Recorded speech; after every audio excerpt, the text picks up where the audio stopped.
Bienvenue sur Podcast MLM, le podcast pour toutes les networkeuses qui sont prêtes à libérer leur plein potentiel et à se construire une vie libre.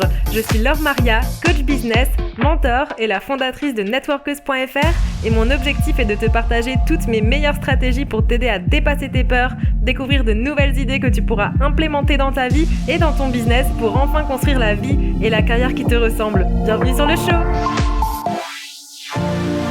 Hello et bienvenue à toi pour ce nouvel épisode de Podcast MLM. Aujourd'hui, il y a un sujet assez bouillant dont j'aimerais qu'on discute ensemble et pour démarrer, j'aimerais te poser une question. Est-ce que ça t'arrive parfois de sentir que tu as besoin de lâcher prise ? C'est comme si ton corps te disait stop, j'en ai marre, il a besoin d'une pause et vraiment tu as le sentiment d'avoir besoin de lâcher prise, de ne juste rien faire. Est-ce que ça t'arrive des moments comme ça ? Et lors de ces moments, est-ce que ça t'arrive de culpabiliser, soit d'avoir envie de lâcher prise et de ne rien faire, soit de juste lâcher prise, de ne rien faire ? Est-ce que ça t'arrive de culpabiliser ? Si la réponse est oui, pas de panique, t'es pas seul dans ce cas-là, on est des centaines, voire des milliers dans ce cas-là tous les jours et c'est tout à fait normal. Et il y a plusieurs raisons à ça, d'ailleurs j'aimerais t'en énumérer quelques-unes et j'aimerais beaucoup avoir ton avis, savoir si t'es d'accord avec moi. J'ai fait un petit sondage sur Instagram et par rapport à ces réponses-là, je vois qu'on est beaucoup dans ce cas-là. Et pour me donner ton avis, n'hésite pas à me rejoindre sur Instagram, c'est DailyLaure. DAILYLAURE. Je serais ravie de pouvoir échanger avec toi. J'adore parler avec des personnes qui écoutent mon podcast. C'est toujours hyper enrichissant. Déjà, ce qu'il faut savoir, c'est que cette culpabilité, elle peut arriver dans n'importe quel domaine de la vie, pas que dans ton entreprise de marketing de réseau. Ça peut t'arriver dans ton job principal, ça peut t'arriver dans plein d'endroits différents. Mais j'ai remarqué quelque chose, c'est que quand on est son propre boss, quand on décide d'être son propre boss, parfois on peut même être plus dur et plus cruel avec nous-mêmes que l'était ou l'est notre patron actuel ou un ancien patron. Est-ce que tu as déjà remarqué ça ? Et il y a quelque chose que tu peux te demander, c'est pourquoi est-ce que tu culpabilises ? Qu'est-ce que tu te dis au moment où tu te rends compte que tu culpabilises ? Qu'est-ce que tu te dis ? Quelles sont les phrases, les monologues que tu te répètes ? Et par rapport à ça, je vais juste te prendre un exemple, c'est sur les réseaux sociaux. Quand on a l'habitude de travailler sur les réseaux sociaux, ça peut arriver qu'on culpabilise de ne pas avoir de contenu à poster, qu'on va se dire « Ah là là, si je poste rien aujourd'hui, qu'est-ce qui va se passer ? Aujourd'hui, j'ai juste la flemme, j'ai rien à poster, j'ai pas envie. » Et du coup, ça peut peut-être t'arriver de culpabiliser toute la journée à cause de ça. Est-ce que ça t'est déjà arrivé ? Maintenant, tu peux regarder le problème sous un angle différent. Ok, t'es pas bien aujourd'hui, t'es pas en forme. Est-ce que si tu postes quand même, tu te forces à poster, ça va être vraiment quelque chose de qualité ou pas ? Ou est-ce que ça va juste être quelque chose fait rapidement parce qu'il faut poster pour poster ? Et moi, vraiment, une des choses que je prône par-dessus tout, c'est que poster pour poster, ça ne sert strictement à rien. Les phrases que tu peux te dire en ne postant pas, c'est « Ah là là, si je poste pas, je vais avoir une baisse d'engagement. Qu'est-ce qu'ils vont penser les gens ? Ils vont se dire que tout ne va pas bien dans ma vie. » Et alors, qu'est-ce que ça fait si les gens s'imaginent que tout ne va pas bien dans ta vie ? Qu'est-ce que ça pourrait faire ? Et concernant la baisse d'engagement, moi, je parle souvent sur mon compte Instagram de qualité plutôt que de quantité. Les gens de qualité qui se rendent compte que tu ne postes pas, ils vont peut-être même souvent venir t'envoyer un message pour te demander qu'est-ce qui se passe, est-ce qu'il y a quelque chose ? Voilà, ils vont se rendre compte qu'il y a un changement dans tes habitudes de post, par exemple. Et les personnes de qualité seront toujours là quand tu seras de nouveau rétabli, quand tu te sentiras mieux et quand tu recommenceras à poster. En revanche, les gens qui font partie de la quantité, eux, c'est des gens qui ne seront peut-être plus là à ton retour, mais c'est pas grave, parce qu'au fond, ce que tu cherches, c'est de la qualité. Il vaut mieux viser la qualité que la quantité. Parfois aussi, concernant les réseaux sociaux, cette culpabilité, elle peut venir du fait que tu te compares souvent à des gens, je sais pas, les personnes que tu adules peut-être, tu te compares à eux et tu te dis « Ah là là, eux, ils postent tous les jours, c'est des stories de ouf, ça donne trop envie. S'ils réussissent, c'est à cause de ça. Moi, je serai jamais à ce niveau-là. Aujourd'hui, j'ai carrément trop la flemme. Franchement, chez moi, c'est limite le bordel. Qu'est-ce que je vais pouvoir montrer ? En plus, on est confinés en ce moment. Qu'est-ce que je vais pouvoir montrer si je suis à la maison ?» Et là, le vrai problème ici, c'est pas la culpabilité de pas savoir quoi poster, c'est simplement de se comparer aux autres. J'en avais déjà parlé dans un ancien épisode. Pour moi, c'est vraiment quelque chose qui me parle beaucoup, le fait de se comparer. Et il y a une phrase que j'aimerais te citer. Si je me trompe pas, elle vient de Oussama Ammar, le fondateur de The Family. Et il disait cette phrase : « Ne compare pas ton arrière-boutique à leur vitrine. » Et en fait, c'est tellement vrai. Sur les réseaux sociaux, les gens se montrent sous leur meilleur jour. Ils vont montrer ce qui se passe dans leur vie, de fou, de beau, tout ça. des paillettes et compagnie, les animaux de compagnie qui sont toujours gentils, qui font jamais pipi devant la porte d'entrée, hein, avec mon chat à côté, c'est pour ça que je te parle de ça. Mais voilà, ou alors avec leurs enfants qui sont toujours super beaux, parfaits et tout, mais ils te montrent pas les coulisses, les galères. Souvent, on te le montre pas. Alors que finalement, enfin, dis-moi si t'es comme moi, mais il y a de fortes chances que quand quelqu'un va enfin montrer son arrière-boutique, tu trouves ça vachement top. Tu te dis, ah purée, c'est cool, c'est une vraie personne, elle est comme moi. Et bien souvent sur Instagram, c'est pas ce que tu vas voir. Parce que tu le sais comme moi, hein, Instagram c'est une vitrine, on nous l'a dit et redit, c'est vraiment notre vitrine, la vitrine de notre vie, tout ça. Mais les gens vont pas souvent montrer leurs doutes, leurs frustrations, ce qui va pas, leurs peurs et tout ça. Et autre chose aussi, si tu démarres sur Instagram ou même si tu es déjà entre guillemets confirmé, j'aime bien parler d'Instagram parce que avec la culpabilité, il y a vraiment un rapport, c'est que souvent tu te compares à des gens qui ont déjà un succès de dingue, que ce soit dans leur MLM ou ailleurs, des influenceurs ou autres, et toi tu te dis mais moi à mon niveau, je pourrais jamais être comme eux. Alors du coup encore plus si je prends une journée off, qu'est-ce que ça va être? Je prends du retard, tout ça, mais dis-toi que les gens apprécie la progression autant que la perfection. On te demande pas d'être sur une autre planète pour fédérer une communauté. On te demande simplement d'être toi.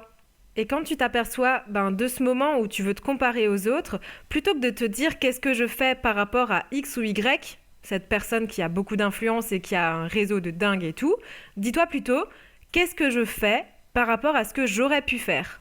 Tu vois, ça c'est déjà une meilleure question à te poser. Et parfois, tu vas te rendre compte que justement aujourd'hui, c'est bien ce que tu as fait, mais tu n'aurais pas pu faire mieux parce que juste tu peux pas. T'es pas dans de bonnes conditions, ton corps a besoin de repos, t'as besoin de repos, t'as trop de trucs dans le ciboulot et ça va exploser. Parfois, le meilleur truc que tu peux faire pour ton business, c'est de prendre un moment off. Et dans ce moment-là, ne pense même pas au business, n'essaye même pas de te former. Mets-toi devant Netflix and chill. Putain, c'est dur à dire. Pardon pour le gros mot. Mais voilà, juste chill et ne pense à rien. Et peut-être que tu te demandes pourquoi je parle de réseaux sociaux, d'Instagram par rapport à un podcast sur la culpabilité. C'est simple, c'est parce que je sais qu'il y a vraiment un lien. Je t'invite à regarder un documentaire sur Netflix. En parlant de Netflix, on continue sur le sujet. Regarde ce documentaire qui s'appelle « Derrière vos écrans de fumée ». C'est un documentaire sur les dérives un peu qui se passent sur les réseaux sociaux. Et en fait, il y a une courbe à l'intérieur de ce documentaire qui va montrer les suicides depuis l'essor des réseaux sociaux. Il y a une courbe en fait qui va montrer que depuis les années 2010, il me semble, je ne sais plus exactement, depuis que ça a vraiment explosé les réseaux sociaux, il y a une grosse augmentation des suicides. C'est vraiment qu'il y a un lien parce que les gens se mettent souvent une pression de dingue, une énorme comparaison avec les autres et tout ça. Et toi, il faut surtout pas que tu tombes là-dedans.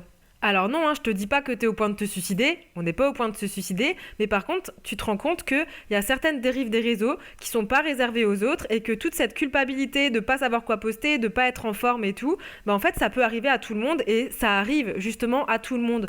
Alors si vraiment là t'es à un point où tu sens que t'en as juste marre, que c'est juste plus possible pour toi d'avancer, prends un moment pour toi, prends un moment off. Et surtout ne culpabilise pas de le faire, c'est vraiment le plus important. Et franchement, on parle de marketing de réseau sur ce podcast, mais c'est là que je veux aussi te montrer quel est l'intérêt pour toi d'avoir un réseau, de créer ton réseau. Parce que lorsque tu commenceras à construire ton réseau, même s'il y a un moment où tu es un peu moins dedans, la motivation va aussi venir du bas. J'aime bien dire cette phrase que la motivation doit plutôt venir du bas que du haut. C'est-à-dire que ta motivation va venir plutôt de tes downlines, les personnes qui sont que tu as parrainées, qui sont dans ton réseau mais depuis que tu es arrivé, plutôt que de tes uplines. Et évidemment, c'est pas parce que tu as un petit moment off que tu dois mettre des vents à tout le monde, tu vois. Quand on t'envoie un message, évidemment, tu vas répondre, tu vas montrer que tu es toujours présente, mais on te demande pas d'être tout le temps au taquet H24. Déjà, les personnes dans ton équipe, tu peux être totalement transparente avec eux, leur dire que là, tu as un moment un petit peu off et que du coup, tu seras toujours là s'ils ont besoin, mais que tu seras peut-être un peu moins active. Comme ça, au moins, c'est dit, les gens le savent et tu verras que les gens vont te soutenir. Au contraire, on va pas te faire culpabiliser encore plus, quoi.